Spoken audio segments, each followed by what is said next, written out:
The Lord be with you. And with your spirit. A reading from the Holy Gospel according to Mark. Glory to you, Lord. Jesus and his disciples set out for the villages of Caesarea Philippi. Along the way, he asked his disciples, "Who do people say that I am?" They said in reply, "John the Baptist, others Elijah, still others one of the prophets." And he asked them, "But who do you say that I am?" Peter said to him in reply, "You are the Christ." Then he warned them not to tell anyone about him. He began to teach them that the Son of Man must suffer greatly and be rejected by the elders, the chief priests, and the scribes, and be killed and rise after 3 days. He spoke this openly. Then Peter took him aside and began to rebuke him. At this, he turned around and, looking at the disciples, rebuked Peter and said, "Get behind me, Satan. You are thinking not as God does, but as human beings do." He summoned the crowd with his disciples and said to them, "Whoever wishes to come after me must deny himself, take up his cross, and follow me. For whoever wishes to save his life will lose it, but whoever loses his life for my sake and that of the gospel will save it." The Gospel of the Lord.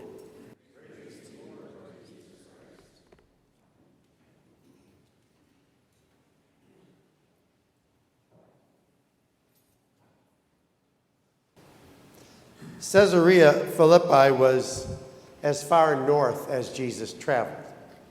Not a great distance by our standards, but far enough if you're traveling on foot. The first half of Mark's gospel has been leading the disciples to know who Jesus is.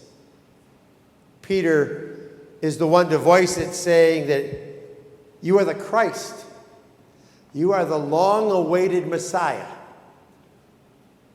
Now Jesus will turn and head towards Jerusalem and will continue to teach how he will be the Messiah.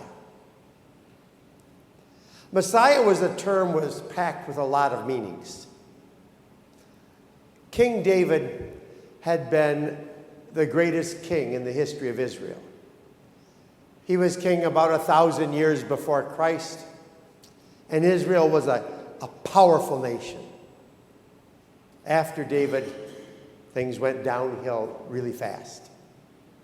With every bad king, there was the hope that, well, the next king will be better. Isaiah prophesies that there will be a good king from the line of David. This king would return the nation to its former glory. There was also that other part of Isaiah that talked about a servant of God who would suffer. Now, the disciples preferred the powerful king image a lot more. They couldn't imagine the Messiah suffering. But that was the path that Jesus chose. Peter had the right answer, but the wrong understanding. That's why Jesus instructed them not to tell anyone that he was the Messiah. The images of power and glory would be too appealing. A political uprising could derail his mission completely. Jesus chose the way of suffering rather than the way of political or military power. He didn't come into this world to overthrow the enemies of Israel.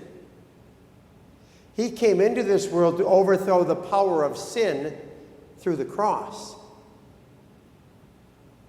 Think of the way he said it. The Son of Man must suffer greatly. He knew that only through suffering, through laying down his life, would he come to new life. This applies to his disciples then, to the crowd, and to us today.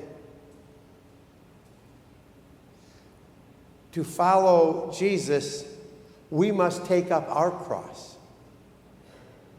To take up our cross is to lay down our lives. It's to use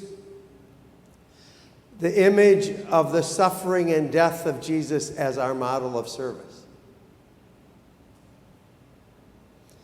Jesus and his disciples traveled a long ways to get to Caesarea Philippi. It was a sheer cliff of rock. At the base of that cliff was a temple built to the pagan nature god Pan. And in this cliff, there were these niches carved out with statues of other gods. In the shadow of that cliff, Jesus asked the question, "Who do you say I am?" Time has shown us that Jesus chose the right way to be the Messiah. The Roman Empire that built that temple is long gone. Many empires followed. They've come and gone. All the empires that operated on political or military power have gone. The way of Christ continues today, 2,000 years later. The humble way of the suffering servant is still going. Because Jesus knew that the only way to new life is through the cross.